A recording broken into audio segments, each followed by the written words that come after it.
Guys, so it's Sunday morning here where I'm coming from and I just woke up, but I've decided to share something with you.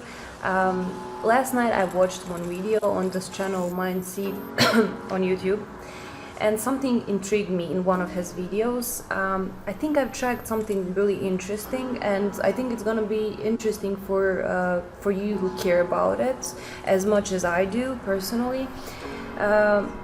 Also, you should decide for yourself whether it makes sense to what I'm talking about or it actually doesn't. The short story, you'll be able to see in the video that he bought this box on Darknet. He paid $300 for it, but what I think is that that box actually contains the evidence of murder, not just one kid, but multiple. I would like to explain you now what caused me to think so. It's kind of cool. Alright, so this was a $300 box that I got. This is a Samsung. You did not get me to pay $300 for a box full of random. So we got a Samsung. It's turning on, so it works. And it has one app. It's a black home screen with one app on it. Might as well see what's in the gallery. All sorts of errors popping up on this thing. Alright, so there's 3 pictures in the gallery. So the first one looks like some kind of a house. I guess it's not too bad or creepy or anything. It's just a house. But there's a house, and that's it. And then the third picture is just black darkness. So this one looks kind of far away. This one looks like it gets a little bit closer, and then this one's just black. So there's a picture of like a house with vegetation all over it, like it's out in the woods or something. On the backpack that was inside this box was written the name A. Barnett. At first I thought that it's possible that everything in this video was staged, and I did not believe that it was actually a real backpack. I'm very much a skeptical person, and at this point when I was watching the video I was pretty tired after work. It was late at night, but I started thinking, what if there is really a little girl whose belongings somehow ended up in the hands of this dude, and who would sell these things with all the other items, belongings of some other people, most probably other kids. So the more I continued watching the video, I saw that the reaction of the people in the video was genuine. They, especially this dude, was really, he felt bad. He even said that he hopes it's not what he thinks it could have been. I started, just because of these thoughts, what if I started with the basic and researching. The only thing I had is the name A. Barnett that was written on that backpack. So I wanted to check if there are any kids with the name A. Barnett that either went missing or were murdered around the time the video was posted, hoping that there were not, and this is just some sick joke. Soon I realized there is a girl with that name who disappeared in March 2019. This video was released in August 2018. So I thought, time-wise it doesn't really make any sense, except if somebody was stalking like 6 months before or something this little girl, and he decided to play this little game before actually getting to her, taking her belongings and selling it on Darknet. I just hoped the whole time that I'm not right and that it doesn't make sense, and the more I watched the video, the more it made sense. The appearance and murder of A. Barnett was not very hyped by the media, so I had to dig a little deeper to find information about the girl who might just be the owner of this backpack. 11-year-old Amberly Barnett was found dead on Saturday, March 2nd, 2019, according to authorities in DeKalb County, Alabama. She was first reported missing. Hours later on the morning, sheriff's office found Barnett's strangled body laying in the woods with a blue rope around her neck. Alright, well, let me show. There is a kid's backpack inside this box.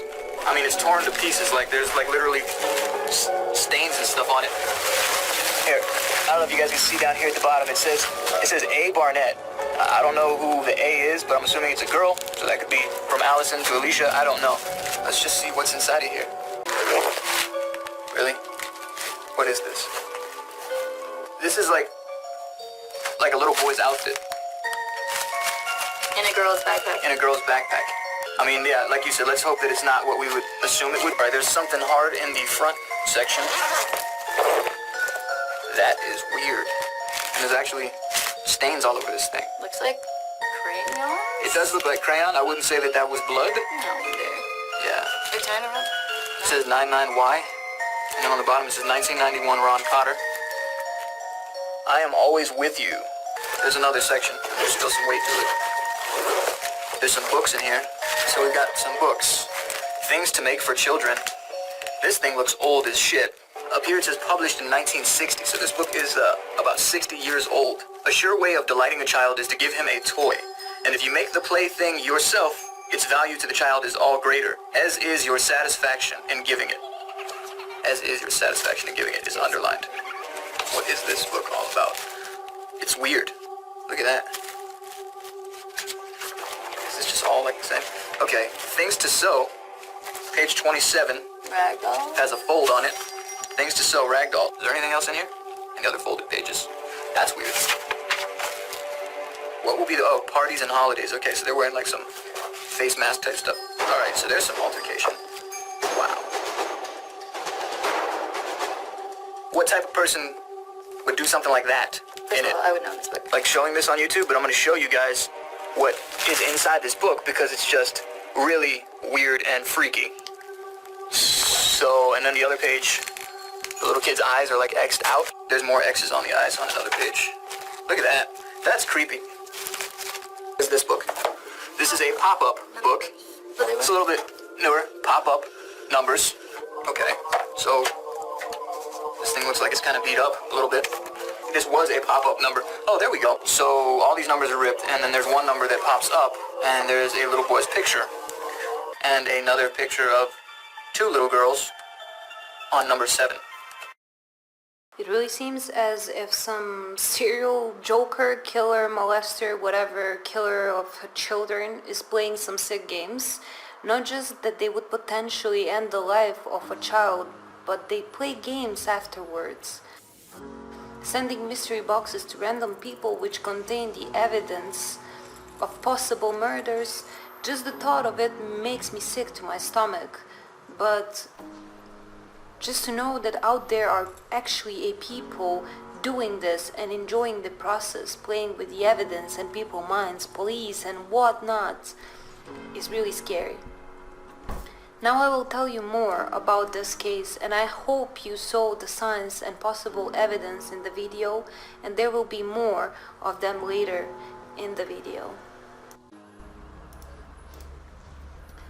Little A. Barnett is from Georgia, but she was living with her aunt and aunt's boyfriend in the Mount Vernon community of DeKalb County during the summer of 2018. On the night of March 1st, Barnett stayed alone home while her aunt and aunt's boyfriend went shopping. When the family returned, Barnett was missing. The sheriff's office was called to the scene around 7:30 p.m. Madison, who is her neighbor, claimed he saw a dark SUV pull into the driveway at Barnett's home. But Davis testified that neighbors never saw the vehicle, and other evidence contradicted Madison's story. When authorities searched for Barnett, Madison claimed he had already checked the woods behind his home without finding the girl. Davis testified. It was dark outside, and sheriff's deputies did not find the Barnett's body during searches that night.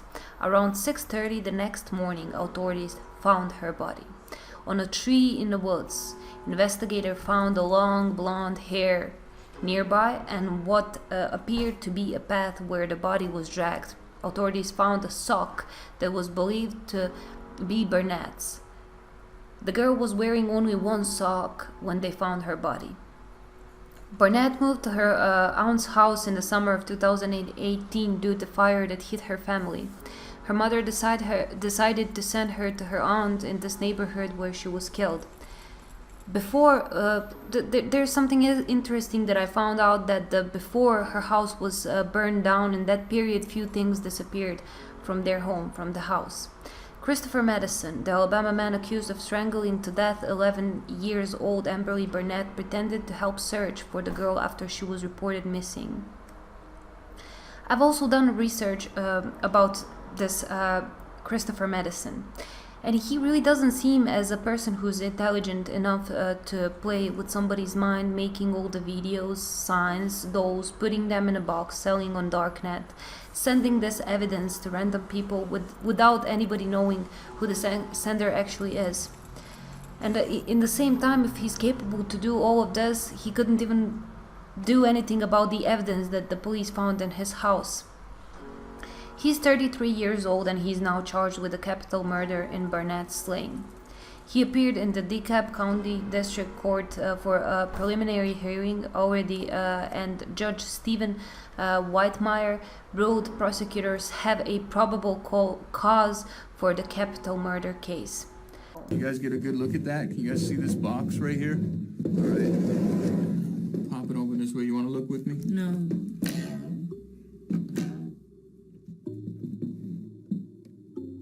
Oh, it stinks. Do you smell that? There's a really foul odor coming out of this box. Can you smell that? It smells old. They look like dolls. Just a close up. Hair. Where? That's her hair right there. That is hair. And right there. It's not my hair. It's not my hair. And right there. It's everywhere. There's like hair on these dolls? What is this? I think this is where there's like human hair attached to the back of this doll's head. There's already hair on the doll. It's actually coming off now. I think I pulled it too hard. It's like wrapped. There's like something wrapped up here. Definitely the same material as the doll. Is that a tooth? What is that? I think that's a tooth.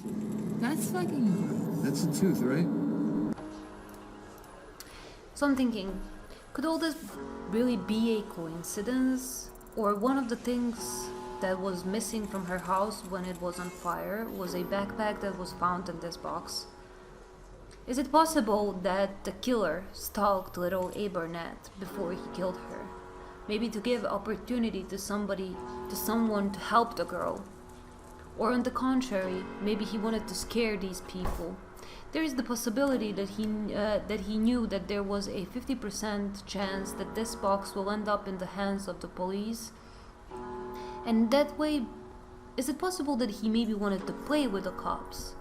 The box the box that he got from darknet in this video, you can see it's full of symbols, indications, proofs, etc. of multiple murders. From what I have learned, before Amberly moved to her aunt's place, her family home was set on fire, and some stuff was missing from the house. Could one of the missing stuff really be the backpack that was shown in this video? And why would somebody do that? Since this video was released 6 months before she was murdered, is it possible that somebody stalked this little girl 6 months earlier and killed her after this video was released on YouTube? 10 and 12. I don't know what that could mean. I mean, is there any kind of order that these should be in? You're asking the wrong person. 5, 8, 10, and 12. I don't know. Like, I might be reaching for straws here, but those are all like, maybe those are ages. I love you, teddy bear. Right. 2009? What is there, where did you see a date on it? It was like sewn shut. And yeah, there's definitely something in there. It's a heart. It says, I love you. That's weird. Just... There's a thumb drive inside of this little heart box. And on the inside of the heart, it says, from the bottom of my heart. And there's a thumb drive that was inside of here just like that. Does this poem have any important meaning or message that sender would want us to know, read, understand, or what is the point of all of this? Let's say that I'm completely wrong and that this is just a sick joke. Even the joke is so brutal and it's not even funny. that it freaks me out. Think of the police officer who was sent to jail just for sharing his thoughts on darknet, imagination of what he could be doing, would want to do, but he never did, to some girls. Isn't this similar, if not worse, even if it was just a joke?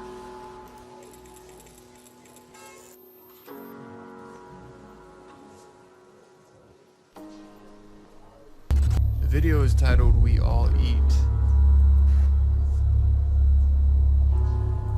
So the scene is like the woods somewhere, and then it changes. Okay, and now it's like a nanny cam or something, like a baby in a crib, or actually maybe two babies. It looks like there's another one up here, so it's like two babies in cribs side by side. That's really weird. And then it shows like out here again. It shows, okay, so now it's showing the woods again, and it looks like rain. Maybe it's raining outside here. All right, now this right here is fucking disgusting. I'm gonna have to censor some of this out.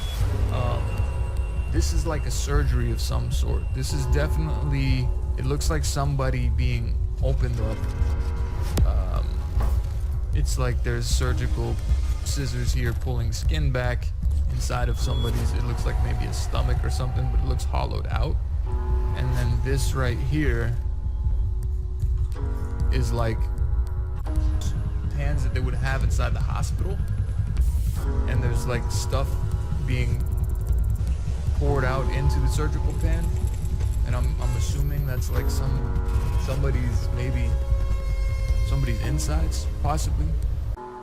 Now I'll give you the train of my thoughts. Just think for a second. What if Christopher Madison didn't commit this homicide? Or what if he did, but he was working with more people, actually didn't work alone? Or what if my theory is any true? What if there is a person who did this and just blamed it on Christopher? Or what if they worked together? That would basically mean a murderer who is morbid, sick, and who is not just stalking, murdering, and eating this kid, probably, allegedly, who knows. There's a lot of sick people in this world, but he's bragging about it, and most likely he's not planning to stop any soon. Now, does that mean that this case will only get more media coverage when more kids die? I don't know, but based on cases in history I've watched a lot, I've followed a lot, that's what happens, and then they give it media coverage. I don't know, but I just wanted to share with anybody who wants to watch, and please share your thoughts with me. Comment, and feel free to give me any suggestions you might have, or other cases that you would like me to look into. I've never done this before, but I've studied law, and especially I'm enthusiastic about criminal law, and I watch a lot of crime watch shows, and this is pretty interesting for me. So take care of your kids, people. I don't have my own yet, but I certainly wouldn't feel safe knowing how many sick people are there out there. And take care of your little ones, and don't expose them in the media. A lot of crazy people are out there.